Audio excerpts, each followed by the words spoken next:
जय जगन्नाथ सांग मैंने आउ एक नुआ मिनी ब्लॉग को आपको स्वागत करुच्ची। आज स्कूल सीधा आसी पहुंची गली पाउसकुली रे हाट थिला बोली एटीएम रे केते भिड़ देखछन्ती मु टिके पैसा उठेकी पळै आसली हाट करिया पे। प्रथमे टिके काश्मीरी लंका और टमाटो नेली। काश्मीरी लंका 250 को 30 टंका नेला। तापरे आ गोटे दुकान रो कुंदरी नबा को आसी गली। कुंदरी सबले टिके पतला पतला बाची के आनिले भलो। आउ तापरे भेंडी बाचिया को लागी गली।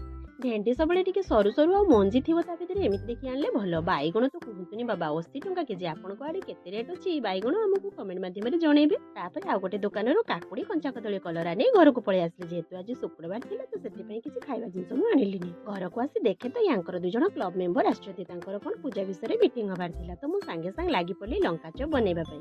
सत कहया को गले मते किछि बनै सब बेले अन्य मानको खाइबा को देले से माने खाइ के जो खुशी हो जांदी मते बहुत खुशी लागे सेतिरे।